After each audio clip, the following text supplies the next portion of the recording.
I clicked it. I swear I unclicked the mic and then it was still muted. Good morning, good afternoon, good evening, Infinite Crypto Cruisers. How's everybody doing today? My name is Brad Varnell. This is the Infinite Crypto YouTube channel. For those of you that are just tuning in for the first time, thank you so much for being here. For those of you like Mr. Eric Bernstein that are here every single Monday and Wednesday, good morning, my friend. Hope you are doing fantastic. Happy Monday. Deadwood, as usual. Also, you know, this channel's got a really incredible community. So for those of you that are just getting here for the first time, feel free to really dig in and become a part of it. You know, get in the chat, communicate, and really, you know, be a part of it. I know there's some of you that no matter what we say or what we do, you're never going to make a comment. You're never going to chat. But for the rest of you, I appreciate you. And thank you very much. Thank you, Deadwood, for being here. Tim G, good afternoon, my friend. Hope you are doing fantastic today. As usual, we got Dave P in the house. Good morning, Dave P. Hope you are doing fantastic. And so, folks, what is today? Today is Monday, July 22nd. I am excited. We've got Bitcoin 2024 in Nashville, Tennessee coming up here in just a couple of days, which reminds me, we leave at like 5 in the morning Pacific Standard Time on Wednesday morning. We want to get to Tennessee, get situated, get everything ready to go. And then the Bitcoin conference actually starts at Thursday morning at about 8 a.m. Central Time. And so I don't know if I'm going to be able to do the Crypto Gems live stream on Wednesday. It's kind of up in the air. So from what we can tell, if everything goes correctly and our flight doesn't get delayed and everything, we might be to the hotel early enough to do the Wednesday morning live stream as usual. If not, I'm probably going to do something on my cell phone. And so do me a favor, guys. I probably won't have access to CoinGecko and some of the same stuff that I normally do. So, you know, show up on Wednesday, maybe have a couple of tokens that you're interested in, and we'll do the best that we can to get through and do some kind of content on a Wednesday morning, but I'm not exactly sure what that's going to look like. I'll try to keep you guys all updated. Another quick piece of news. Tuesday night, tomorrow night, I know it's kind of sudden notice, but we're going to try to put together another Infinite Crypto Inner Circle Mastermind Zoom. I think we're looking at sometime late afternoon, early evening, like so between 4 p.m. and 6 p.m. Pacific Standard Time tomorrow night. We're going to try to do an Inner Circle, and then we're going to do Bitcoin Tennessee Thursday, Friday, and Saturday, and then we're going to stay in Tennessee Sunday, Monday, Tuesday. My birthday, I want to say, is Tuesday of next week, the 30th. And so we're going to hang out in Tennessee for an extra 3 days, having some fun. So I'm going to try to follow up the Inner Circle Mastermind that we're doing tomorrow with another one as the Bitcoin conference ends, so that we can really take advantage of any of the new stuff and the exciting stuff that we hear about and learn about in Bitcoin Tennessee. We've got 5 or 6 interviews already scheduled with new projects. When I signed up for the Bitcoin Press Pass, I also put myself down on the list for, you know, wanting to do interviews. And I've had many companies reach out to me that wanted to do some interviews. So I'm excited to bring you guys some brand new crypto stuff and, you know, and so on and so forth. And Pirate Cove Surfer, you've always got something that keeps you from being able to watch them live. But we understand, my friend. God bless you, brother. Hope you're having a fantastic day today. And yeah, man, congratulations to whoever's getting married. So with that, folks, it's going to be a busy week. I'm going to try to nail today's topic hard and thoroughly and not keep you here all day. Essentially, I believe that what I'm going to talk about is probably, if it's not the most important thing to having success and having happiness and joy and a life that you're excited to live, it's up at the very top. And in my opinion, I think in a lot of ways, it's probably the number one thing, and it doesn't get talked about enough. And it's such a simple thing, folks. The thing that I love about this topic is it's really a fairly simple thing. It's easy, it's simple to do, simple to do, simple not to do, easy to do, easy not to do. But folks, if you can wrap your brain around this concept that I'm going to share with you, I think it can make a huge difference in your life. I'm still working on it. I go through spurts where I'm very, very good at doing this, and then I go through spurts where I'm not as good at doing it. And that's one of the reasons that I feel like I can talk about it. This is not my idea. I originally heard this a couple of years ago through some other successful people that I really, really like, some mentors that I have in business. And I implemented it a lot. And when I implement it in my life, I'm happy and I'm moving forward and I'm achieving and I'm just, full of joy and bliss. And then when I get away from it is when I start to, the fear, worry, and doubt starts to set in. Anxiety comes in, kind of a little bit of a form of depression, if you will. I know that I get myself in trouble sometimes, but I really feel like most depression is caused by not living our best life, not really doing, the things that we can control, the things that we can do. And so anyways, man, let me get right into it. So the title of this video is called Building Confidence, because I was just looking for something quick and short and sweet. But when it really comes down to it, why is confidence even important? Why do we have to build confidence, and how do we build confidence? And so, the reason that confidence is so important is because most people in life never really get started. Most people that are overweight a lot of times have just kind of given up and have decided, hey, I'm just going to be overweight. A lot of people that aren't having success financially, if you really talk to them and ask them, hey, what are your goals and dreams for the next 5, 10, 20, 30 years? Most of the time, they don't have any. And most people that are just going through life are going through this settle for version of their life.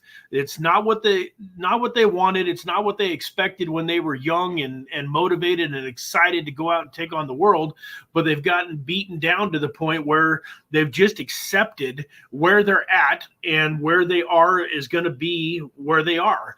And so for those of you at home that have the ability to have a pen and a notebook out, please grab your pen and your notebook today, because I think today is going to be something that you're really going to like to have a few notes on. So the first thing that I want you to write down, the easiest, most simple way to, and really one of the only ways that I know that you can build confidence, is you have to trust yourself, folks. Most of us, or a lot of us, our friends and our family and people that are close to us don't trust us.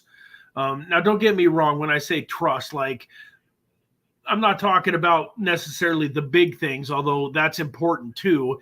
But how can people around you trust you when you can't even trust yourself?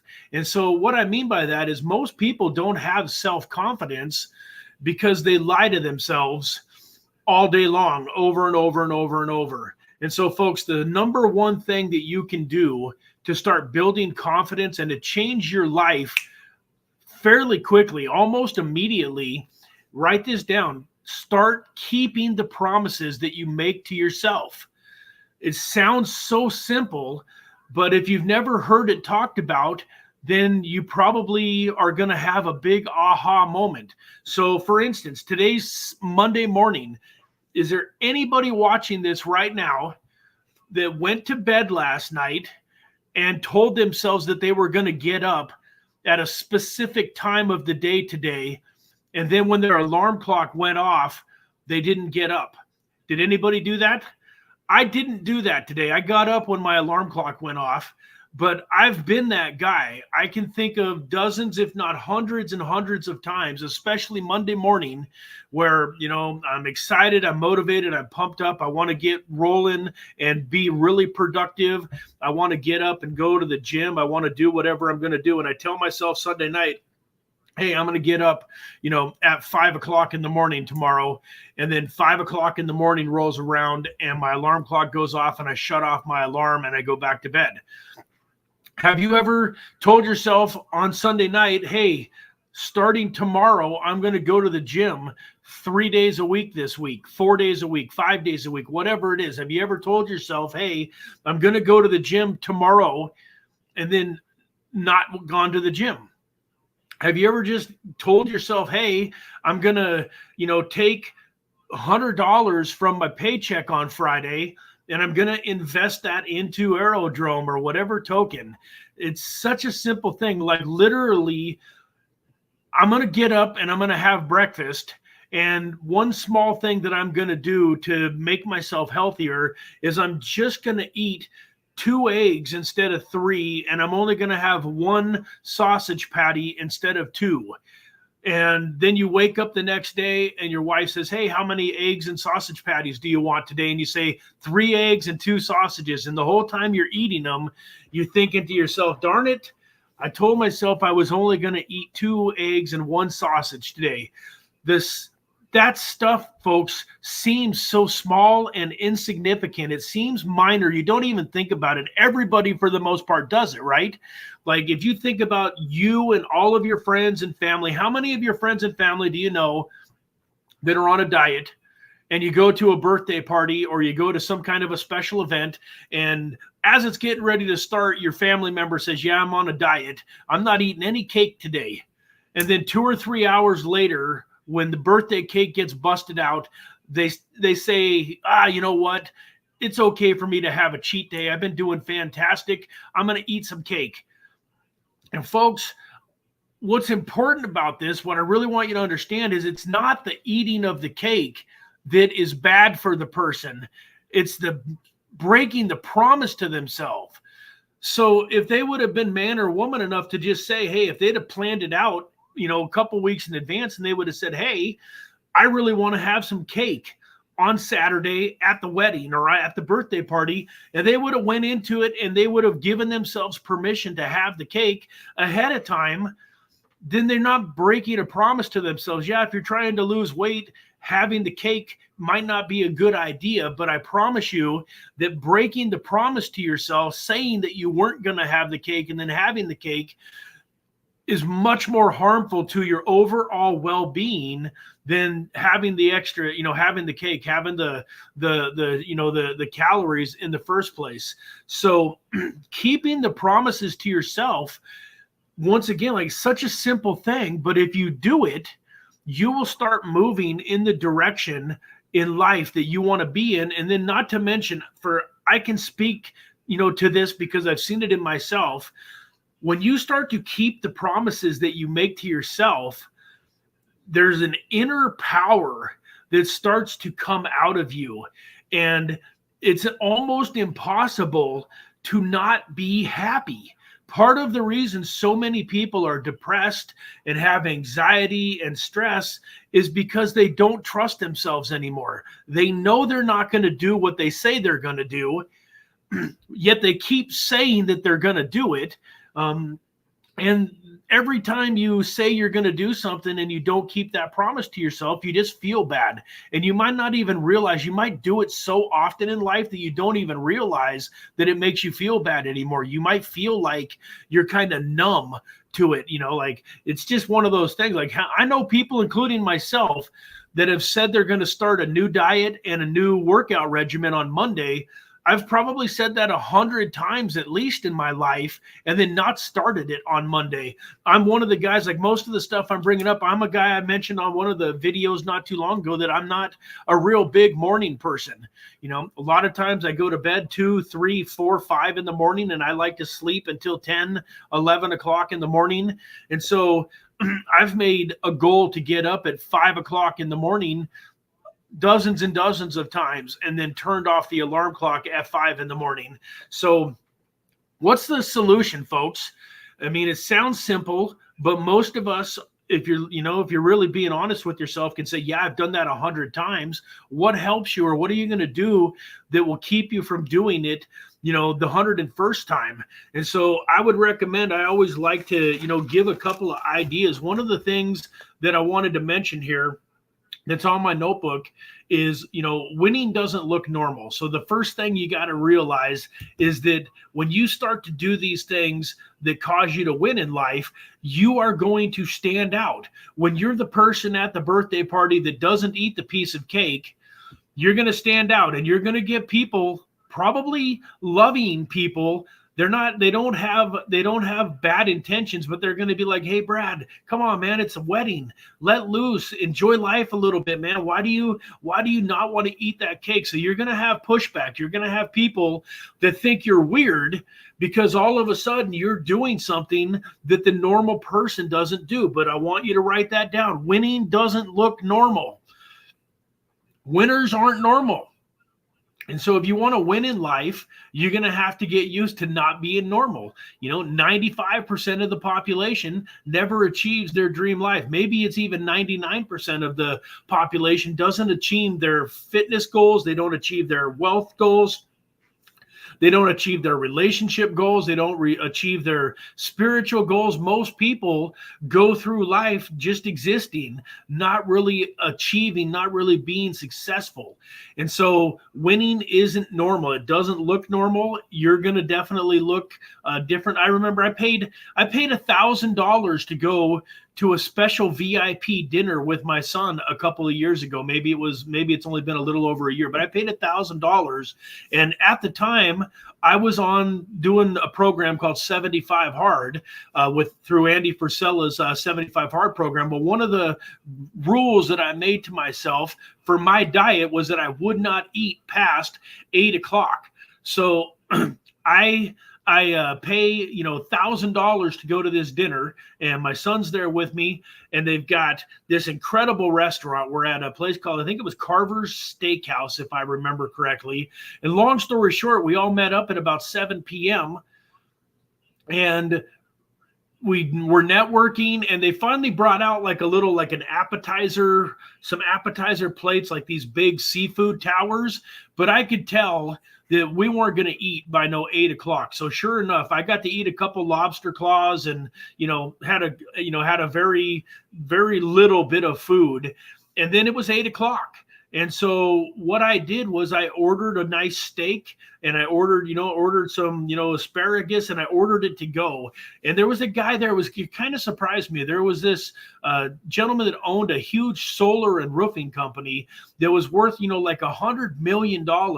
And he was like, come on, Brad, man, this is a special occasion, blah, blah, blah. Go ahead and eat, let loose. And I'm like, no way, man. I'm keeping the promise that I made to myself. I said I wasn't going to eat after 8 p.m. during these 75 days. I'm not going to eat.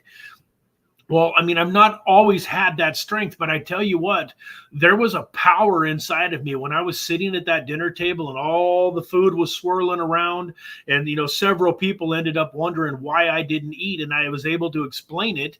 But I earned a lot of respect that night from people that were very successful in life, because they realized that me not eating at 8 p.m. had bigger implications than just me not eating at 8 p.m. And I tell you what, that steak was one of the best steaks that I ever ate the next day, because I was proud of myself for sticking to my word and being true to myself.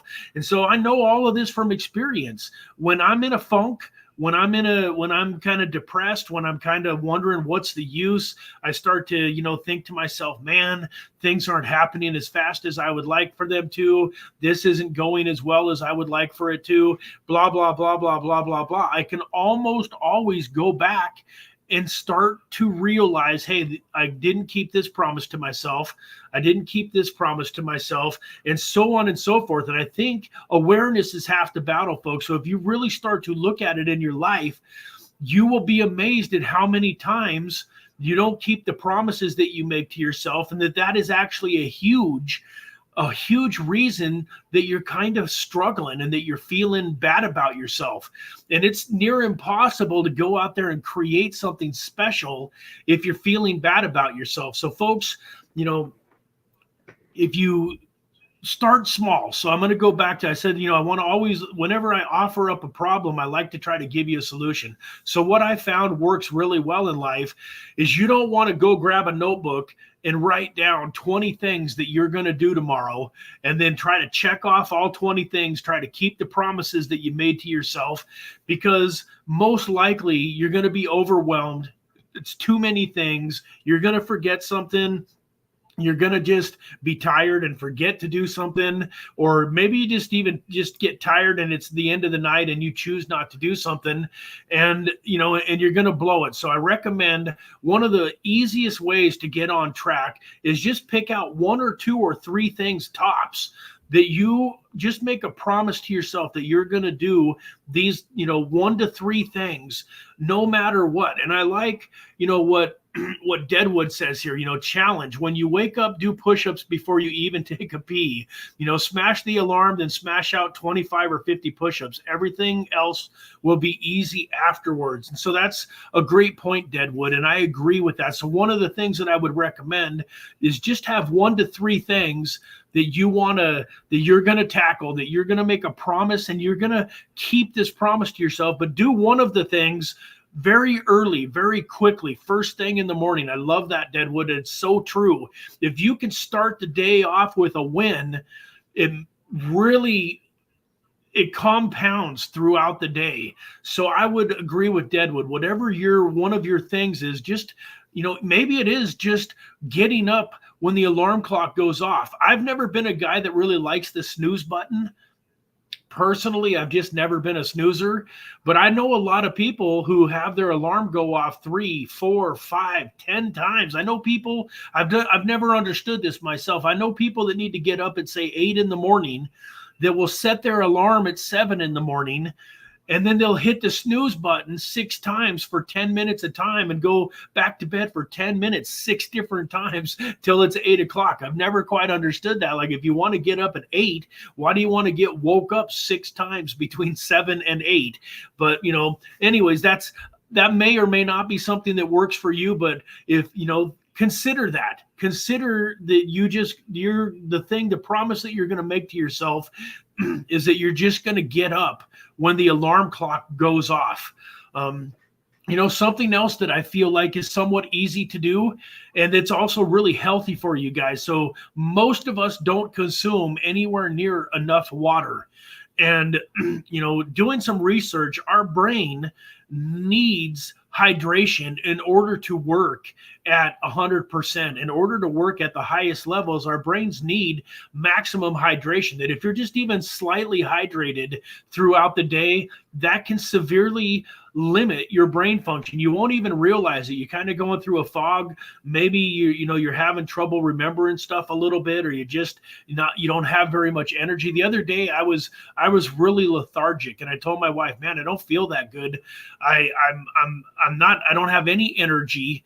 It was on Wednesday night. We went to church on Wednesday night, and I was just like, I was tired. I just wanted to fall asleep. And I told her, you know what? I don't think I've drank any water today. I had coffee and I had some Coke Zero, but I hadn't drank any water. So I said, when I get into church, I'm going to get a couple of water bottles. So I went into church, I grabbed a couple of waters, and I drank them in like record speed. That helped me realize how thirsty I was. And then I went back. I was so thirsty that after drinking the first 2 waters, I thought, man, that was great. I went and got 2 more bottles of water, and I literally drank 4, 17-ounce bottles of water in a matter of 15, 20, 30 minutes. And the amazing thing was I perked right up. I had so much more energy very, very quickly. So on top of all of the benefits of it, it's also, something that's easy to do. So one of the things that I would recommend, if you want to keep a promise to yourself, is just say, I'm going to drink 1 bottle of water before I even hardly get out of bed. And just take a good bottle of water and set it on your nightstand. And when you wake up in the morning, the very first thing that you do before you go do anything else is just chug down that bottle of water. And folks, I mean, it seems too good to be true, but I promise you that just promising yourself that you're going to wake up tomorrow and drink a bottle of water, and then you do it. It's magical. Now, of course, you have to build on it. You have to put the bottle of water out the next day, and you got to get up and you got to drink it again, and you got to build these habits. It's like anything else. You can't keep the promises you make to yourself for one day. and then go back to normal life. You can't get up tomorrow when your alarm clock goes off. You can't get up tomorrow and just get up tomorrow and then go back to hitting the snooze button the next day. You want to find something that you can do for, consistently for a while to start building this muscle. And then, as Deadwood said, the next thing I'm going to talk about as far as keeping the promises you make to yourself is the number one thing that you can do to get yourself out of a funk is it's always physical activity. Why is that? Tony Robbins talks about it all the time. He says, change your state. Tony Robbins talks all the time about changing your state.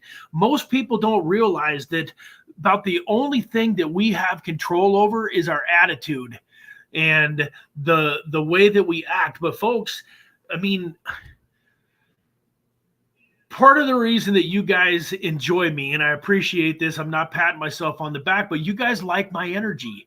You see me here, I'm sitting upright. I'm excited. I got the hands going because I'm excited. You can tell, you can see the intensity in my eyes. If I was to lean back in my chair and just kind of talk to you guys like this, say, hey, it's important, for you guys to keep the promises that you make to yourself. And, it's Monday and man, I'm excited. I hope you guys are, looking forward to having a good week. We're going to have a good week this week. I mean, you guys, there's probably 2 or 3 of you that have already left just watching this for the last 15 seconds. You certainly wouldn't be able to watch me for no hour. No, man, you got to get into it. You got to change your state, and you can change your state anytime you want. You know what is crazy? They say that if you stand like Superman, like if you stand and you put your arms on your sides and you puff out your chest, you stick your chest out like a Superman pose when he's standing there, with his cape, and he, puts his arms on his side, and if you just stand like that and smile, that after 1 to 2 minutes, you've totally changed your state. The endorphins going through your body are positive. You've created a full-on chemical reaction in your body that has helped you be more energetic. So act as if. Write this down. Maybe it sounds funny, but act as if. There's a movie called Boiler Room, and I love it. Ben Affleck has a couple of scenes in it where he's talking to these salesmen. He's like, you got to act as if, so motion creates emotion. So if you don't feel like doing something, if you're kind of in a bad mood, if you're feeling lazy and lethargic, you're not going to think your way out of it. You can't sit there and be like, man, I don't really want to be lethargic. I don't want to be tired. I want to be in a good mood. I want to be, energetic. You can't talk yourself into being energetic. You got to act energetic. Jump up out of your chair, clap, whatever it is for you. I've got it's kind of funny, but the reason, guys, why I do the good morning, good afternoon, good evening is for whatever reason, that's a trigger that gets me totally present. So my family will tell you I'm the worst at family outings and stuff like that. I'm always on my phone. I'm checking my Discord. I'm checking my Telegram. I play a little online poker, and I've got some people that play online poker, and I load their money in and out. And I'm the worst at being present. I'm trying to work on it. But one of the times that I'm the most present in my whole life is during this show. And the reason for that, I think, is I've got this trigger. I can be sitting here at my desk, feeling like I'm going to die. A few months ago, some of you guys saw me, and I had a sore throat. I sounded funny, but I tell you, I was sitting here, and the last thing I wanted to do was turn on that camera. But when I turn on that camera and I say, good morning, good afternoon, good evening, Infinite Crypto Cruisers, all of a sudden, something in my chemistry and my body changes, and I have this enthusiasm. I have this excitement. You guys notice sometimes I go for an hour, hour and a half, 2 hours. And by the end of it, man, I'm still going just as strong at the end of it as I am in the beginning. And so act as if you want to be energetic, jump up and act energetic. If you act energetic for a couple of minutes, you're going to start to feel energetic. That's one of the reasons they say smile. You can't smile and be unhappy. It's impossible. You can't smile and be unhappy. Gratitude, folks. It's impossible to start getting excited about the things that you're grateful for. So if you're having trouble with your attitude, if you're having trouble with depression, start keeping a gratitude journal. Start writing down what you're grateful for. And I promise you, if you are living here in the United States of America or in most places where you have the ability to watch this show, you've got a lot to be thankful for. Sometimes you got to have things taken away from you before you can be grateful for them. I was in the Bahamas and we lost our electricity a few different times. And during those times, I realized how grateful I was for electricity. So many things that we take for granted, even just being able to be on this show today. I wouldn't be able to do a live stream if I was someplace where the electricity was out. And, you know, one of the times it was at night and trying to dig out candles and all that stuff, like it was fun for a little bit of time, but imagine what it would be like if you had to really go for a week or two without electricity, much less forever. You know, there's parts of the country where they have very little electricity. There's parts of the country where they don't have, you know, running water, where one of their biggest challenges in life is how are they going to get some good, clean drinking water. Folks, we don't got to worry about any of that. So if you're having trouble being grateful, you're not trying hard enough. On that note, now would be a good time for me to announce that I found out that not only am I going to be a grandpa, but my daughter is having a baby boy. So we just found out yesterday the sex of the baby. I was rooting for a boy. I ain't going to lie. What was really important to me is I just want a happy, healthy baby.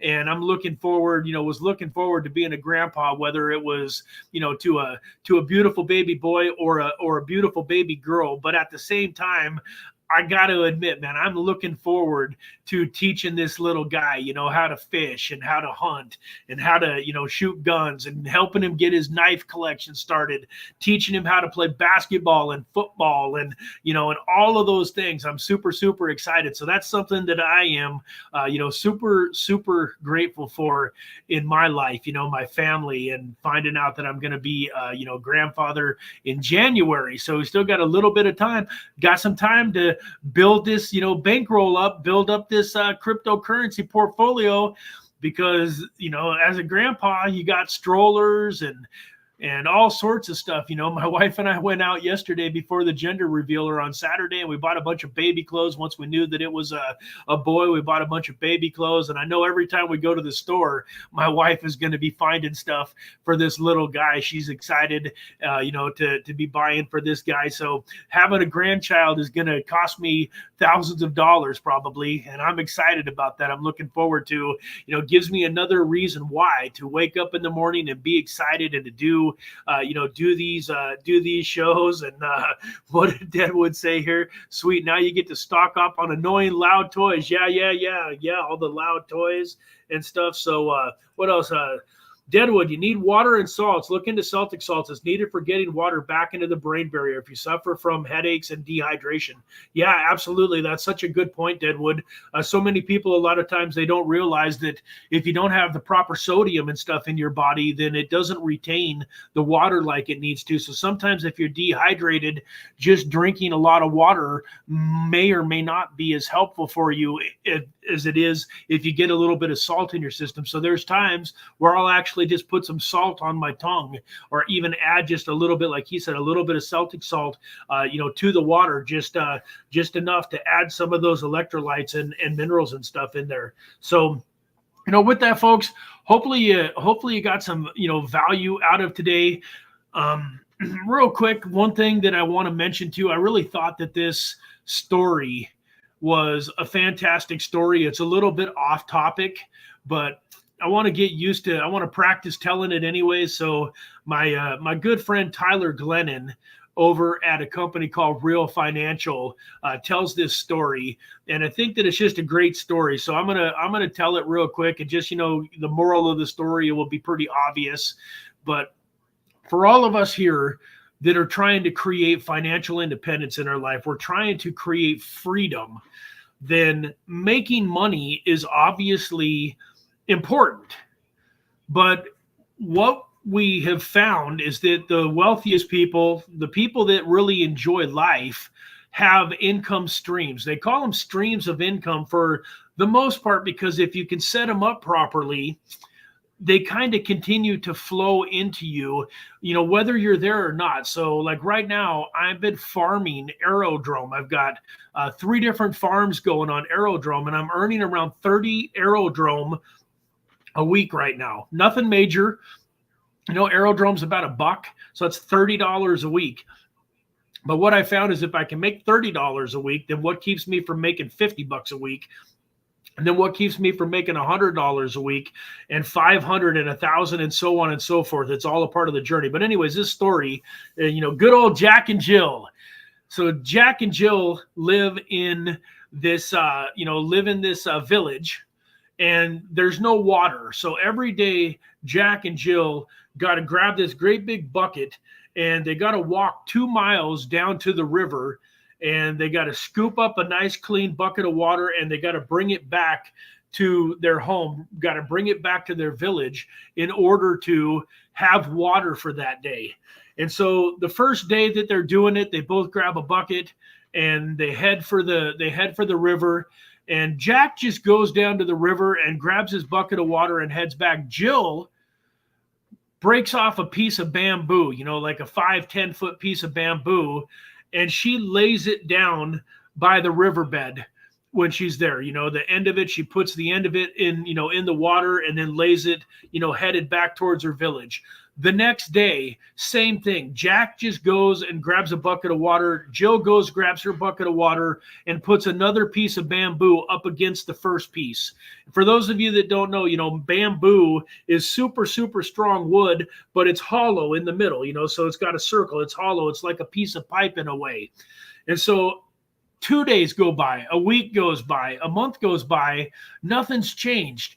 Jill still has to go all the way down to the river and get her bucket of water, the same thing as Jack. But every single day, that piece of bamboo, that pipe that she's been laying, is getting closer and closer to her village. And it took her about 2 years. But after 2 years, Jill now has this pipeline laid, this bamboo that goes all the way from the river all the way back to her village. And now she has water that comes to her, where Jack is still going down to the river every day. 2 years and 1 day, 2.5 years, 3 years, 4 years, 5 years. Hopefully at some point in time, Jack would understand what Jill did and how she created that and do it in his own life. But there's such a good moral of the story and the metaphor, though. Like, folks, broke people do what Jack do, and rich people do what Jill do. You have to figure out a way how to get the water coming to you. You got to figure out a way how to get the wealth flowing to you. You cannot just do things where you're trading your time for money. There's not enough money in the world, folks, for you to really live the life that you want to live. If you got to go out and spend 8 or 10 hours a day doing something in order to create those funds, maybe there's a person out there somewhere that just absolutely loves what they're doing so much that they would do it for 8 or 10 hours a day every day, whether they were getting paid or not. Like maybe if you were, in the NBA or something, I guess, you could kind of, but even then, I don't think there's a lot of things that go into being in an NBA player. They don't all just absolutely love it so much. Part of the reason that they're doing it is for the money. And even in like the NBA, you end up with a lot of broke NBA players because they spent everything they made. They didn't learn how to create any assets. And so once their career is over, their first 2, 3, 4, 5, 10 years is over, and they got no money coming in from the NBA, they're broke. So even then, somebody that really just loved what they did, they can't do it anymore. Anyways, start figuring out some ways in life that you can be Jill, that you can go do the work. You got to go do the work. I'm not telling you go quit your job. Go do the work. Go fill up your bucket every day. But figure out a way, even if it's a 50 cents or $1. Can you imagine, like literally, I got started with this DeFi club. The first goal is to make $1 a day. And you're like, well, that's so easy. Anybody can make $1 a day, but guess what? 99% of the population isn't. So, I went out, now I'm making, so then the next goal was $3 a day, which would be $100 a month, basically, and so on and so forth. The guy's whole program, though, is baby steps. He's got people that are making $1,000 a day now, but they didn't start off there. And so that's one of the other things about the inner circle that I'm looking forward to talking about, is some of these strategies where how we can start creating an inflow of the money coming into us. So it's not just us taking our hard-earned money and buying crypto with it, which is fantastic. That is a huge monumental step in your life to get financial freedom. But we're also going to start working on how we can create these pipelines, how we can create these streams of income so that you've got money coming into you that you can use for life. If you've got $1 million in the bank, that's all fine and dandy. I learned the hard way, though, that it doesn't take that long to, spend a bunch of money when you go for 2 or 3 years without making any, like you could throughout the next bear market. So folks, you got to have a little bit of a plan. Even if you get to $1 million or $2 million by the end of this bull run, that's fantastic. But what are you going to do so that you don't have to spend it all living during the next bear market? So with that, folks, I love you all. I really liked that story when I heard it. Hopefully you enjoyed it, and hopefully it made sense to you. And, once again, just awareness is so important. If you just start thinking about ways that you can create income streams, all of a sudden things will start coming into your life. Opportunities where you can create streams of income will start to come into your life. And so I just wanted to talk about that a little bit. I look forward, if any of you are going to be at Bitcoin Tennessee, please hit me up. Look forward to seeing you there. Me and my whole team are going to be there. We're going to be recording, doing interviews like crazy. So if any of you end up out in Tennessee, man, I would love to see you. And then real quick, I just wanted to say, Jeet Wrecker, thank you so much for being here. It looks like he is a Ponky supporter. So appreciate you being here. And I don't know, I hope I didn't miss anybody else in the chat. I always like to shout you guys out if possible. Hey, Crypto Billy, good to see you. Crypto Billy has a Twitter space that he does on Tuesday nights at 6 p.m. Pacific Standard Time. One of the best, most value-driven Twitter spaces that there is, folks. So check out Crypto Billy and his Twitter spaces tomorrow night at 6 p.m. So say hello to Drew and the Basement Crew for me. Yeah, absolutely. I'm looking forward to seeing them, Deadwood. They've got a big house that they rented out where they're going to be doing a bunch of content. And I actually talked to Drew on the phone the other day, and we're going to try to get a chance to go out and check out their house and maybe record a little bit of content with them while we're out there. So I'll definitely say hello for you. So with that, folks, thank you all for spending this hour with me. God bless you all. Happy Monday. Have a fantastic day, and we will see you very soon. Take care. God